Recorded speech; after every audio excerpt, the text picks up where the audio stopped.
Colorado Territory, 1878. The jagged teeth of the Rocky Mountains bit into the winter sky as snow blanketed the small town of Silverdale. The wind whistled through the gaps in the weathered boards of Willow Larsen's modest bookshop, a fitting harmony to the emptiness that had settled in her heart 3 Christmases ago. At 22, Willow was as stubborn as she was beautiful.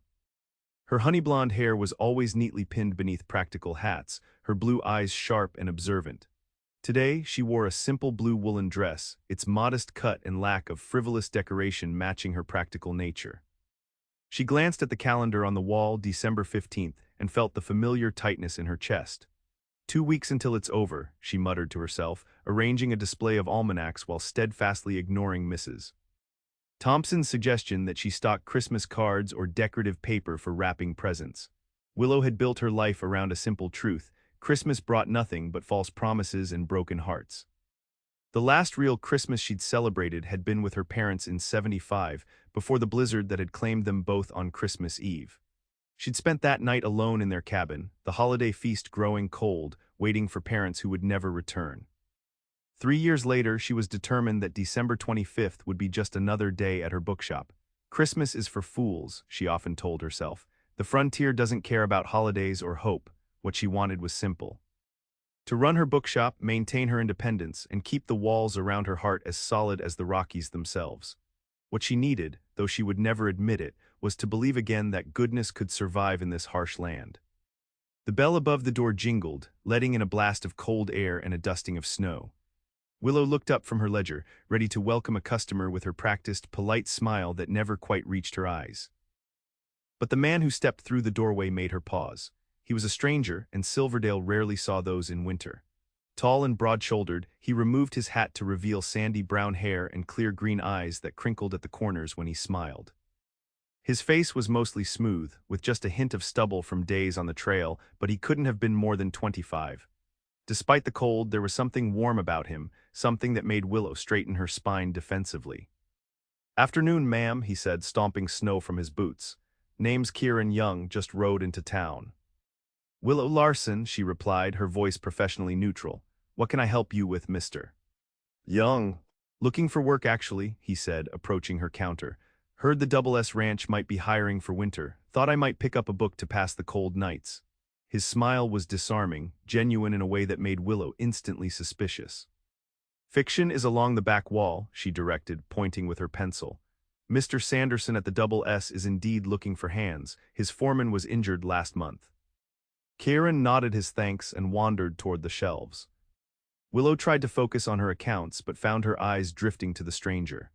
Unlike most cowboys who entered her shop, he handled the books with care, reading pages thoughtfully before making his selection. He returned with a well-worn copy of A Christmas Carol. Willow's fingers tightened around her pencil. "That one?" she asked, unable to keep the edge from her voice. "Dickens reminds me of home," he replied, placing the book and a few coins on the counter. "My mother used to read it aloud every December." "How quaint," Willow said, the word coming out more sharply than she'd intended. "Most men around here prefer adventure stories or practical guides." Kieran studied her face with a curiosity that made her uncomfortable. "Christmas not to your liking, Miss Larsen."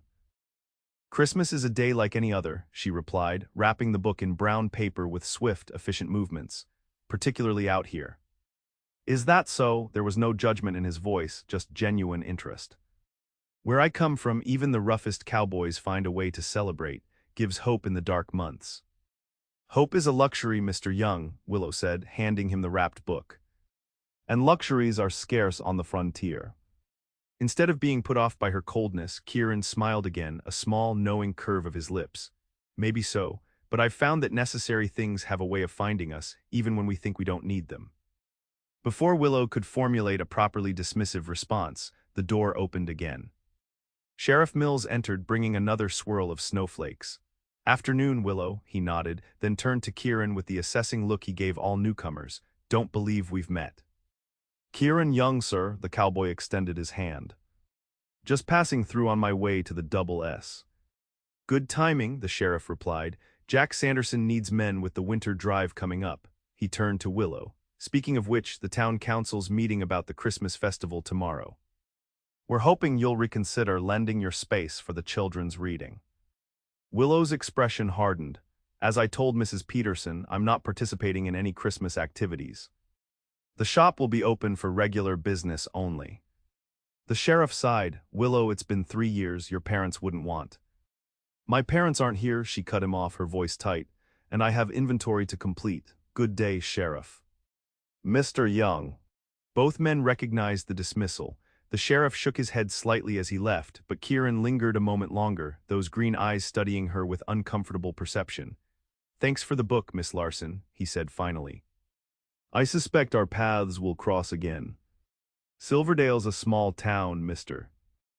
Young, she replied coolly. Indeed it is, he agreed, settling his hat back on his head. Small enough that sometimes there's nowhere to hide from the things we're running from. With that unsettling observation, he departed, leaving Willow to stare after him, unsettled by the feeling that this particular cowboy saw far too much. The next morning, Willow arrived at her shop to find a small pine branch with a red ribbon tied to it propped against her door. There was no note, but she didn't need one. It could only be from the impertinent cowboy. She should throw it away immediately. Instead, she found herself placing it in a jar of water on her counter, telling herself it was simply to brighten the shop, nothing to do with Christmas or the man with the knowing green eyes. Throughout the day, several customers commented on the Christmas decoration, forcing Willow to repeatedly explain that it was just a pine branch and not a holiday symbol. By closing time, she was thoroughly irritated and determined to discard the offending greenery. She was just reaching for it when the bell jingled again. Kieran Young stood in her doorway, snow melting on his shoulders, a smile warming his face. You kept it, he said, nodding toward the pine branch. I was just throwing it out, Willow replied stiffly. Did you need something, Mr. Young? Got the job at the Double S, he said, removing his hat. Mr. Sanderson mentioned you order books for him sometimes. Thought I'd ask if you had anything on cattle management in mountain winters. The herd he's purchased from Montana arrives next week. Willow reluctantly set the pine branch back down. I have several volumes that might help, follow me. As she led him to the appropriate shelf, Kieran asked, will you be at the town meeting tonight, about the Christmas festival? I told Sheriff Mills my position on that matter, Willow said crisply, pulling a book from the shelf. This should have what you need. Kieran took the book but didn't open it. Mr. Sanderson mentioned your parents, said they were good people. Willow's hands stilled. They were, but that has nothing to do with. He said they loved Christmas more than anyone. That your mother organized the children's reading every year. Willow's eyes flashed. Mr. Young, my family history is not your concern. Will you be purchasing the book or not? Instead of backing down, Kieran placed the book on a nearby table and stepped closer. I lost my father in the war when I was 14, he said quietly. For years after, I hated every holiday that reminded me he was gone, thought if I ignored them, the pain would stop. I'm not in pain, Willow said automatically. I'm practical. Christmas is an unnecessary distraction when there's work to be done. Is that why you've been touching that pine branch all day? He asked gently. Because it means nothing to you. Willow glanced down, startled to find her fingers indeed resting on the small branch.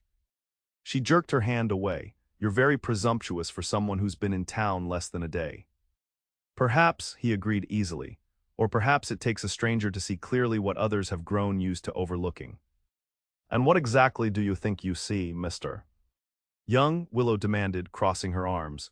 A woman using anger to keep her grief at bay, he said simply. I recognize it because I see the same expression in my shaving mirror some mornings. Willow felt exposed, as if he'd somehow read pages of her heart she'd kept carefully closed. You know nothing about me. I know that avoiding Christmas won't bring your parents back, he said, just like my avoiding Independence Day celebrations never brought my father home. How dare you, Willow began, but Kieran gently placed the book in her hands, his fingers brushing hers for just a moment. I'll take the book, he said, and I'll be at the town meeting tonight. If you change your mind, I suspect they'd welcome your input. With that, he placed coins on the counter and walked out, leaving Willow trembling with emotions she couldn't quite name.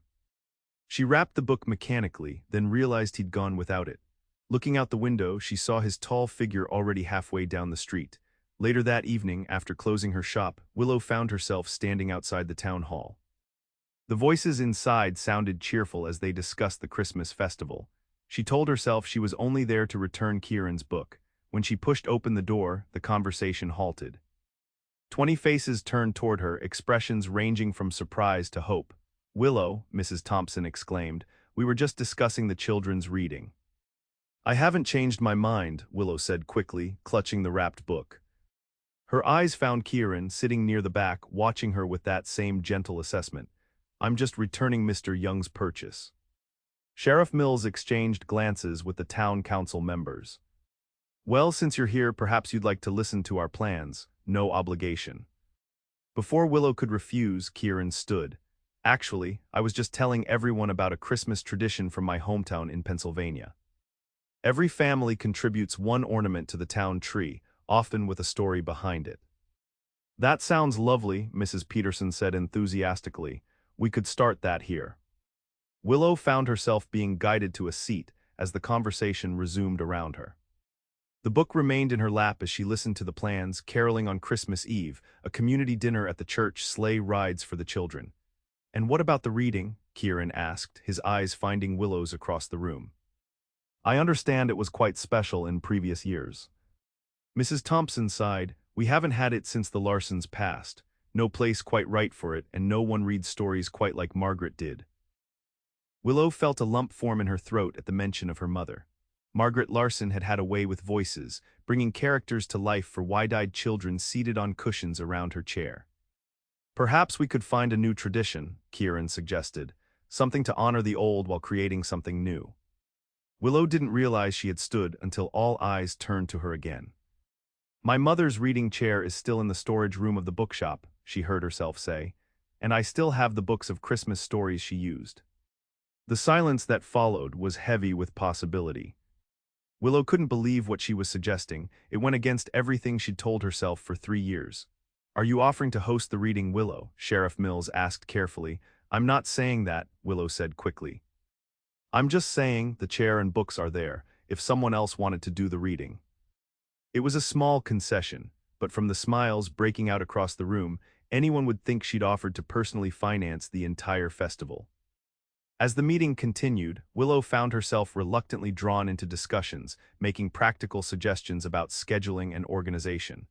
When the meeting concluded, Kieran approached, his expression warm but reserved. "You forgot to give me my book," he said, nodding to the package still clutched in her hands. "You forgot to take it," she countered, holding it out. Their fingers brushed again as he accepted it, and this time the brief contact sent an unexpected warmth up her arm. "Thank you for coming tonight," he said. "I know it wasn't easy." "I haven't agreed to anything," Willow reminded him. "No," he agreed, "but you opened a door that's been closed for a long time." "That takes courage." As Willow walked home through the gently falling snow, she found herself wondering what her mother would think of Kieran Young and his quiet observations. Margaret Larsen had always been an excellent judge of character. She would have seen past his handsome face to measure the man beneath. The thought surprised Willow. She hadn't allowed herself to imagine her parents' opinions on anything in years, the pain of their absence too sharp. Yet tonight, the memory came with a bittersweet quality rather than the usual stabbing grief. The following week brought the cattle drive Kieran had mentioned. The double S hands were moving the new herd to winter pastures closer to town, a dangerous proposition in the snowy mountains. Willow found herself watching the street more often than necessary, telling herself she was simply monitoring the weather. When Kieran didn't visit the bookshop for 5 days, she convinced herself it was a relief. The last thing she needed was his unsettling presence and perceptive comments disrupting her carefully ordered life. On the 6th day, as dusk approached and heavy snow began to fall, Sheriff Mills burst into her shop. "Trouble at the Double S," he said without preamble. "The men got caught in an avalanche bringing the herd through Sawmill Pass. Doc needs medical supplies." Willow's heart stuttered. "Casualties." "2 men injured, Young's one of them. He saved Sanderson's boy from the slide, but got caught himself." The fear that gripped Willow was so unexpected she almost gasped aloud. "How bad?" "Don't know yet, I'm gathering supplies. The exchange office has most of what Doc needs, but he also asked for those medical techs you ordered for him last month." Willow was already moving, pulling the books from behind the counter. "I'll bring them myself. My horse is stabled behind the shop." The sheriff looked like he might argue, then nodded. "Dress warm, storm's getting worse." 20 minutes later, Willow was riding through thickening snow toward the Double S Ranch. The bitter cold bit at her cheeks, despite the scarf wrapped around the lower half of her face. The familiar path seemed foreign in the whiteout conditions, but her horse knew the way. The ranch house blazed with light when she arrived. Stable hands took her horse as she hurried inside, medical books clutched to her chest. The main room had been transformed into an impromptu infirmary. 2 men lay on makeshift beds near the fire. One was old Frank Turner, the ranch hand who'd worked for Sanderson for decades. The other was Kieran. Her steps faltered when she saw him. His face was pale against the dark blankets, a bloodied bandage wrapped around his head. His right arm was bound against his chest. Dr. Wilson bent over Frank but looked up when Willow entered. "Miss Larsen, bless you for bringing those texts. Put them on the table there." Willow did as instructed, but her eyes kept returning to Kieran. "How are they?" "Frank's got a broken leg. Young man over there has a concussion, dislocated shoulder, and some nasty cuts." The doctor glanced between Willow and Kieran. "Since you're here, could you sit with Mr. Young, keep him awake? Concussion patients shouldn't sleep too deeply for the first few hours." Before Willow could object, the doctor had turned back to setting Frank's leg. She hesitated, then moved to Kieran's side. His eyes were closed, his breathing shallow. "Mr. Young," she said softly. His eyelids fluttered, then opened. Those green eyes, usually so clear and perceptive, were clouded with pain. "Miss Larsen," he murmured, "am I dreaming?" "No," she said, settling awkwardly on a chair beside him. "I brought medical books for the doctor." A small smile touched his lips. Books, of course, always practical. "Dr. Wilson says you need to stay awake," she told him, unsure what else to say. "Does it hurt terribly?" "Only when I breathe," he joked weakly, then winced. "Tommy, the boy." "He's fine," Willow assured him, having glimpsed the Sanderson boy helping his mother in the kitchen. "They say you saved him." Kieran closed his eyes briefly, saw the snow coming down, just reacted. "That was very brave," Willow said softly. "Or very foolish," he countered, opening his eyes again. "My brother always said I rush in without thinking." "Your brother sounds wise." "He was," Kieran said, a shadow crossing his face. "Lost him at Gettysburg, after Pa died in the early fighting." Willow's chest tightened. "I'm sorry. You mentioned your father, but not your brother." "Some losses are harder to speak of than others," he said, his gaze holding hers. "You understand that better than most, I think." Willow looked down, uncomfortable with his perception even now. "I should let you rest." "No," his good hand caught her wrist weakly. "Please stay, talk to me." "About what?" she asked, although she didn't pull away from his touch. "Anything," he said. "Christmas, maybe." "Tell me about your parents' traditions." Willow stiffened. "That's not." "Please, Willow," he said, the first time he'd used her given name. "I'm hurting, and I'd rather focus on something beautiful." Perhaps it was the pain in his voice or the vulnerability in his expression, but Willow found herself sitting back down. "My mother loved Christmas more than any other day," she began hesitantly. "She started planning in September." As the night deepened and the storm howled outside, Willow found herself telling this near stranger about Christmas cookies cut into star shapes, about her father bringing home the perfect pine tree each year, about the readings where neighborhood children would gather with wide eyes as her mother's voice brought holiday magic to life. Kieran listened, asking gentle questions when she faltered, his eyes never leaving her face. Sometimes he would wince when moving, and Willow would pause, concerned, but he always urged her to continue. "It sounds wonderful," he said when she fell silent, "a house filled with love." "It was," Willow admitted, surprised to find tears threatening. She blinked them away, and then they went to deliver gifts to the Weber family up in the hills. The blizzard came suddenly. They never made it home. Kieran's hand found hers again, stronger this time. "And Christmas has been a reminder of loss ever since." Willow nodded, unable to speak. "My mother stopped cooking Thanksgiving dinner after my brother died," Kieran said quietly. "It was his favorite holiday. For years, we pretended the day didn't exist." "What changed?" Willow asked. "My younger sister had a child," he said, "a little girl who deserved to know joy. Mother realized we were allowing grief to steal happiness from a new generation." The words struck Willow like a physical blow. Wasn't that what she had been doing, letting her grief cast shadows over the children of Silverdale who had once delighted in her mother's readings? "It's not easy," she whispered. "No," Kieran agreed. The first Thanksgiving we celebrated again, Mother cried while basting the turkey, but Hannah, my niece, she laughed at the cranberry sauce, and somehow that made it bearable. They talked until Kieran's eyes grew heavy, and the doctor assured Willow it was safe for him to sleep. By then, the storm had intensified to a full blizzard. Mrs. Sanderson insisted Willow stay the night rather than risk the journey back to town. "You can share the guest room with my daughter," she said, leading Willow upstairs. "Though I suspect Mr. Young would rest easier knowing you're under the same roof." "I hardly know him," Willow protested. Mrs. Sanderson gave her a knowing look. Sometimes the heart recognizes what the head hasn't figured out yet. Willow woke the next morning to find the world transformed into a glittering white landscape. The storm had passed, leaving behind 3 feet of snow and skies of perfect blue. After breakfast, she checked on Kieran, who was awake and arguing with Dr. Wilson about getting up. "The man who just saved Tommy's life can certainly spend one more day resting," Mrs. Sanderson insisted, bringing him a tray of food. "One more day," the doctor agreed. "Then light duties only for at least a week. That shoulder needs time to heal." Willow prepared to leave, thanking the Sandersons for their hospitality. To her surprise, Mr. Sanderson offered to drive her back to town in his sleigh. "Least I can do," he said gruffly. "Young man risked his life for my boy. Helping his lady friend is small payment." "I'm not his," Willow began, but Kieran's voice interrupted from the doorway. "Miss Larsen was kind enough to keep me company during my worst hours," he said, leaning against the frame. He looked pale but determined. "I'm in her debt." Before she left, Kieran asked her to wait a moment. He disappeared into his room and returned with a small wooden object. "For your shop," he said, pressing it into her hand. "An ornament like I mentioned at the meeting." Willow looked down at the small, carved star. It was simple but beautifully made, the wood polished smooth. "You made this." "Whittling passes the time on cattle drives," he said with a small smile. "Thought it might look nice on that pine branch you're definitely not keeping as a Christmas decoration." Despite herself, Willow smiled. "Thank you, it's lovely." As Mr. Sanderson drove her back to town, Willow found her thoughts returning to Kieran and their conversation.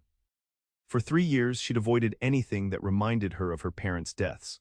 But last night, sharing stories of happier times had brought a different kind of remembrance, one that honored their lives rather than fixated on their deaths. In the days that followed, Willow found small changes creeping into her routine.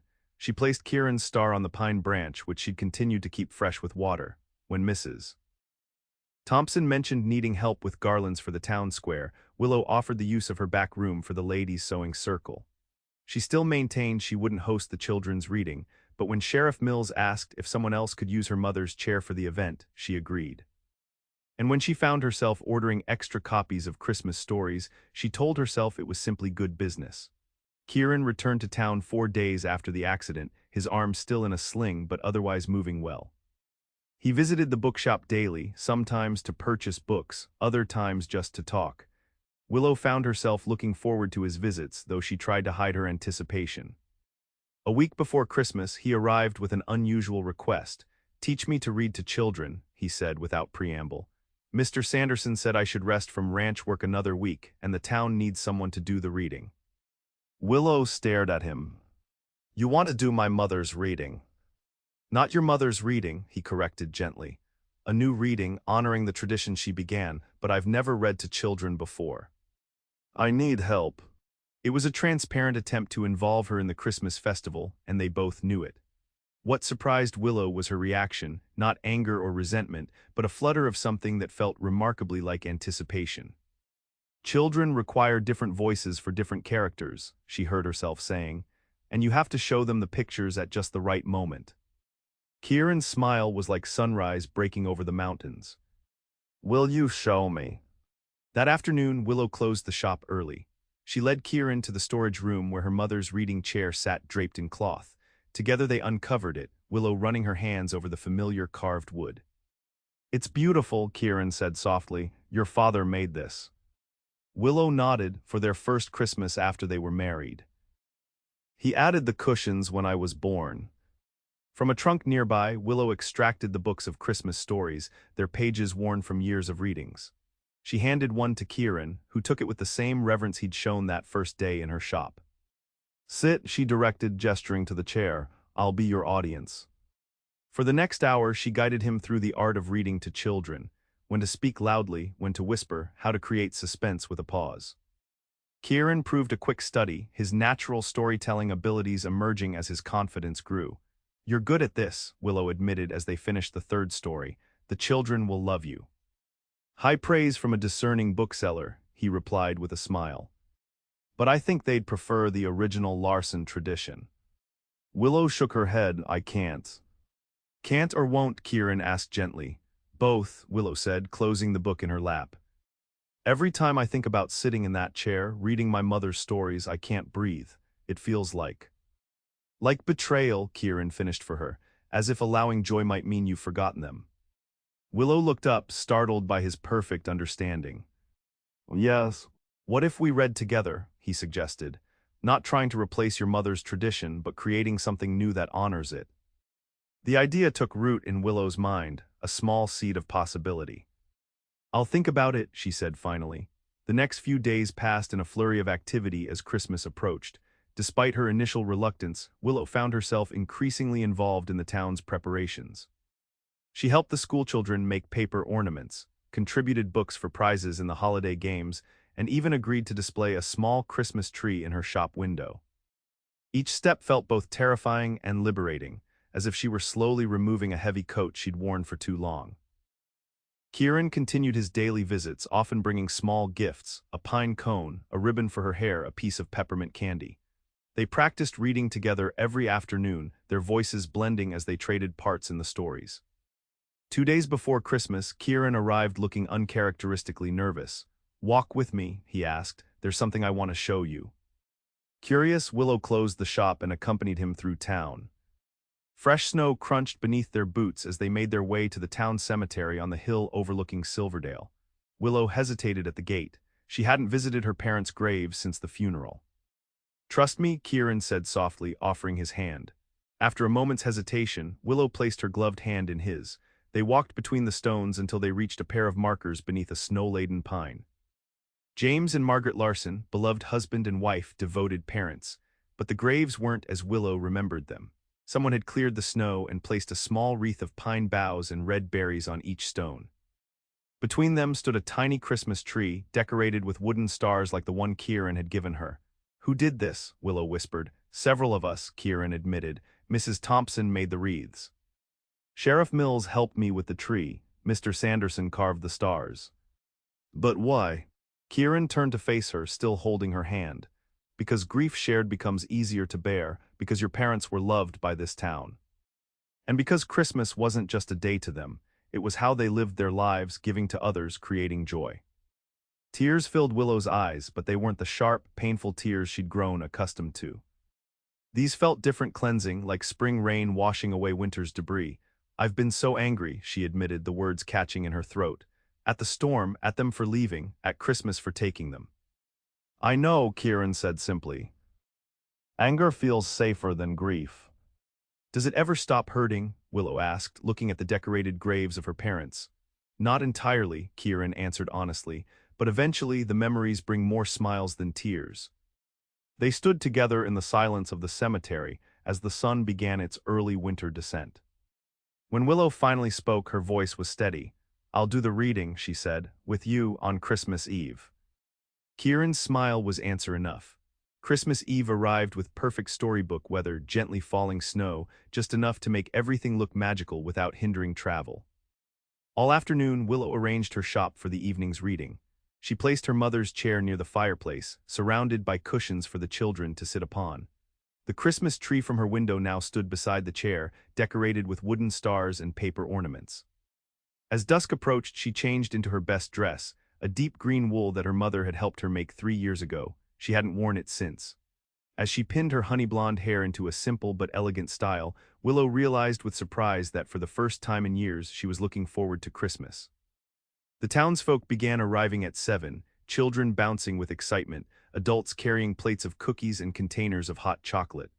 Willow welcomed them all, accepting hugs from women who had known her since childhood and handshakes from men who had respected her father. Kieran arrived last, wearing a clean shirt and his best vest. When he saw Willow in her green dress, he stopped in the doorway, his eyes wide with appreciation. "You look beautiful," he said simply. Thank you, she replied, suddenly shy. Are you ready? As I'll ever be, he admitted with a nervous smile. They took their places in the reading area, Kieran in her mother's chair, Willow on a stool beside him.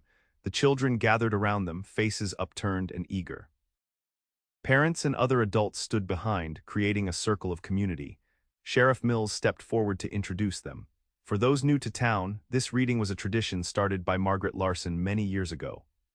We're grateful to her daughter Willow and our newest citizen Kieran Young for reviving it tonight.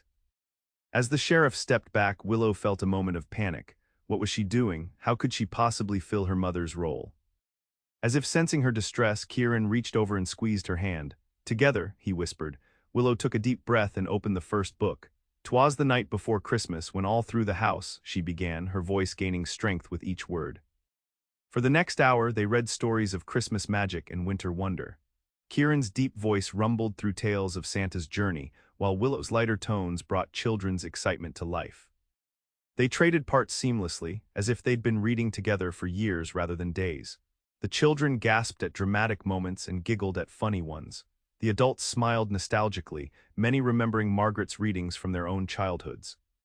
When the last story was finished, spontaneous applause filled the bookshop. Children surged forward with questions and comments. Mrs. Thompson wiped tears from her eyes as she thanked Willow. "Your mother would be so proud," she whispered. As the crowd enjoyed cookies and hot chocolate, Kieran pulled Willow aside. "Come with me for a moment," he asked, nodding toward the back door. Outside, the snow was falling gently, each flake catching the golden light from the shop's windows. Kieran led Willow a few steps from the door, then turned to face her. "I have something for you," he said, reaching into his pocket. He withdrew a small box wrapped in brown paper and tied with a simple red ribbon. "Merry Christmas, Willow." She accepted it with trembling fingers. "I didn't get you anything." "Yes, you did," he countered softly. "You shared your Christmas tradition with me. You trusted me with your memories." Willow carefully unwrapped the package. Inside was a wooden box, small enough to fit in her palm. When she opened it, she gasped. Nestled on a bed of soft cloth lay a pendant, a small, intricately carved pine tree with a single star at its top. "It's beautiful," she whispered, lifting it by the delicate silver chain. "I started carving it the day after we met," Kieran admitted. "Something about you made me want to create something lasting." "Will you," she asked, holding the necklace out to him and turning around. "Help me put it on, I means." She felt his hands, gentle and warm, brush against her neck as he fastened the chain. When she turned back to face him, he remained close, his eyes searching hers. "Willow Larsen," he said softly, "when I rode into Silverdale, I was just looking for winter work. I never expected to find someone who would change everything." "Is that what I've done?" she asked, her heart beating faster. "You've reminded me that even in the coldest season, life continues, that healing is possible." His hand reached up to touch her cheek. "I don't know what spring will bring, but I do know I don't want to leave when it comes." Willow leaned into his touch. "The double S will need good hands year-round."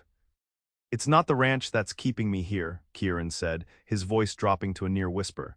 "It's the bookseller who pretended Christmas meant nothing but showed me it means everything." As snowflakes caught in her eyelashes, Willow made her decision. She closed the small distance between them and pressed her lips to his. Kieran's arms encircled her, holding her as if she were precious and fragile and strong all at once. When they finally parted, both breathless, Willow looked up to see a sprig of mistletoe hanging from the eave above them. "Did you plan this?" she asked suspiciously. Kieran laughed. "I wish I could claim such foresight. Must be Mrs. Thompson's doing." From inside, they could hear the townspeople beginning to sing carols. Kieran offered his arm. "Shall we join them?" As they re-entered the warm bookshop, Willow felt something settle in her heart, not an ending of grief, but the beginning of joy alongside it. Her parents would always be missing from her Christmases, but their legacy of love and generosity could continue. The townspeople made room for them in the circle, and they joined the singing, Kieran's deep voice harmonizing with Willow's clear soprano. As silent night filled the small shop, Willow felt tears on her cheeks, not of sorrow but of healing. Christmas Day dawned clear and bright. Willow woke early, a lifetime habit of Christmas excitement not entirely forgotten after all. She dressed quickly and made her way downstairs to the shop, where she had invited Kieran for breakfast before they joined the town's Christmas dinner at the church. He arrived bearing gifts, a small package for Willow and a larger one for them to bring to the children at the dinner. They exchanged presents over coffee and cinnamon rolls, sitting beside the small Christmas tree in the shop. "I have something else for you," Willow said shyly after they'd opened their gifts. She disappeared into the back room and returned with a wooden plaque. "I asked Mr. Sanderson to make this for the shop." Kieran read the words carved into the wood: Larsen and Young booksellers. Stories for every season. He looked up, his expression a mixture of shock and hope. "Willow, I've been thinking about what you said about not leaving in spring," she explained, suddenly nervous. "The shop does well, but it's a lot for one person, if you were interested in becoming a partner." She didn't finish her sentence because Kieran had crossed the room in 2 strides and pulled her into his arms. His kiss was answer enough, but he added words just to be clear. "I can think of nothing I'd rather do than build a life here with you," he said. "Though I should warn you, I plan to make sure there are plenty of Christmas books in stock year-round." Willow laughed, a sound as bright and clear as the Christmas bells ringing from the church steeple. "I think I can live with that." As they walked together toward the church for Christmas dinner, snow crunching beneath their boots and Willow's hand warm in Kieran's, she looked up at the mountains that had once seemed to hold only pain and loss. Now they stood as sentinels over possibility, of love rekindled, of traditions honored through change, of Christmas meaning everything once again. "Merry Christmas, Kieran," she said softly. "Merry Christmas, Willow," he replied, squeezing her hand, "the first of many." And in that promise lay all the magic of the season, not just for a day, but for all the days to come.